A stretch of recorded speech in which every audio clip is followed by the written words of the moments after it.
Hello out there, YouTube. Happy College Football Saturday. I know it's going to be a bunch of upsets right now. And my team is playing in Tulsa right now, Ohio State. And that's the only Ohio team that I support. And no, I don't always wear t-shirts and bandanas and shit. I'm out here. I was playing basketball for a little bit, but good day for it. But let's get back to the topic. My topic for today is men who undermine women's sports knowledge. Now, being a woman who loves sports ever since I was a kid, it's been tough, especially for men, because there are some females that do genuinely like sports out here. And I'm trying to teach some of my female friends about sports, and I've been terribly unsuccessful at it. But I don't get much heat from females. They admire me for being the way I am. But I always get the hardest time from the so-called men out there who don't have a problem with women who love sports. I get challenged on a daily basis about when this happened, when that happened, and if I'm wrong, they'll be the first ones to tell me that. And I never said that I was the almanac incarnated, okay? I never said that. I can admit when I'm wrong. Some people have worse egos than anything. They think that their opinion reigns all. But you can have an opinion as long as you speak facts along with it, and that's definitely a must in sports.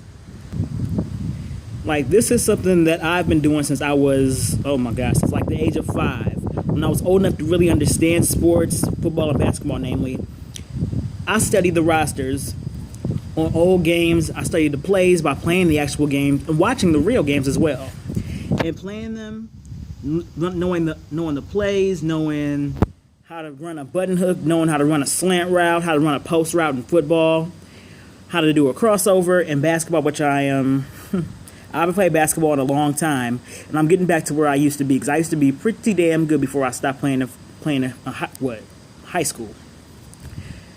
But knowing the basics of the sport makes you a couple of steps ahead of the game, because the fundamentals in football and basketball are taken for granted these days.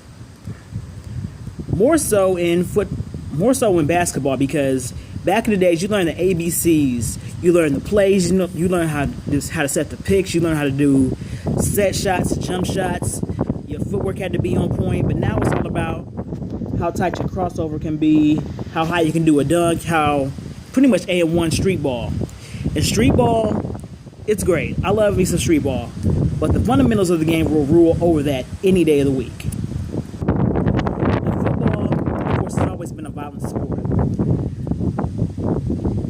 But actually, perfect example, I love me some Cam Newton. I love Cam Newton, but he's a running type of quarterback. If you notice, he never stays in the pocket unless they protect him enough. And he took a lot of shots in that game versus the Broncos on Monday. And if he were a better pocket passer and actually stayed within the circle and learned how to pass it effectively, constantly, instead of running around and rushing, he could be more effective. But of course, that's just my opinion. It's a fact, but that's just what I think as well. But the bottom line is, fellas, do not take these ladies who know sports lightly. They might know a lot more than you do, and that might make you feel some type of way. And trust me, I've come across my share of men that have felt some type of way when I schooled them on basketball. Had to take a sip on that. And the ladies who do feel misunderstood because they get shorthanded because they know sports, they love sports, and people try to challenge you.